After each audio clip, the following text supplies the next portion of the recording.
भारत में caste census होना ज़रूरी है। और लास्ट जो कास्ट सेंसस हुआ था वो 1931 में हुआ था। तो ये बहुत ज़रूरी है कि कास्ट सेंसस हो ताकि ये मालूम हो सके कि कौन सी कास्ट डेवलप हुई है, कौन सी कास्ट अंडर डेवलप है। और दूसरा ये कि फॉरवर्ड कास्ट में कितने वो लोग डेवलप हुए, कितने उसमें डेवलप नहीं हुए हैं।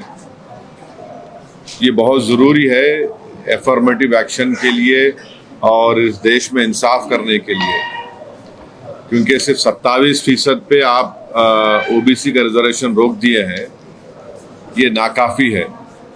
और कास्ट सेंसस ही इस चीज़ को साबित करेगा कि बैकवर्ड कास्ट इस देश में कितने पीछे हैं, कितना उनसे नाइंसाफ़ी हुई है।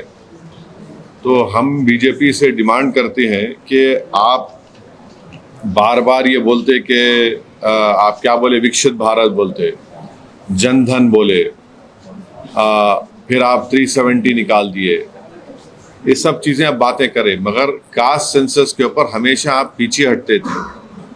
और जब कास्ट सेंसस का डिमांड शुरू हुआ तो खुद प्राइम मिनिस्टर और बीजेपी के बड़े बड़े लीडर्स बोले कि बटेंगे तो कटेंगे, और इस तरह की वाहियात बातें होती थी। मगर कास्ट सेंसस करना ज़रूरी है। हम बीजेपी से जानना चाहेंगे कि आप क्या इसको शुरू कब करेंगे। देखिए, सेंसस शुरू होना है तो कास्ट सेंसस होगा, फिर ये कंप्लीट कब होगा, क्या 29 के पार्लियामेंट इलेक्शन से पहले ये रिपोर्ट आ जाएगी या नहीं आएगी। और साथ ही साथ ये है कि बीजेपी हमेशा बोलती पसमानदा मुसलमान।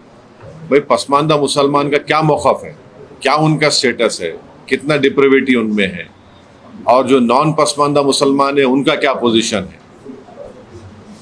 और तेलंगाना की हुकूमत, जो रेवंत रेड्डी सीएम है, उन्होंने यहाँ पर कास्ट सेंसस किया, जिससे मालूम हुआ कि 56.32% तेलंगाना में बैकवर्ड कास्ट का पॉपुलेशन है। और रेजोल्यूशन भी पास हुआ कि तेलंगाना में बैकवर्ड क्लास का रेजोल्यूशन 42% होना चाहिए।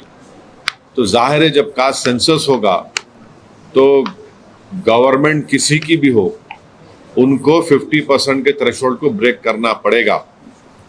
और जब कास्ट सेंसस की रिपोर्ट आएगी तो मालूम होगा कि नॉन गवर्नमेंट सेक्टर्स में भी अदर बैकवर्ड क्लास से कितना उनका डिप्रिवेशन है, तो उस बारे में भी सोचना पड़ेगा।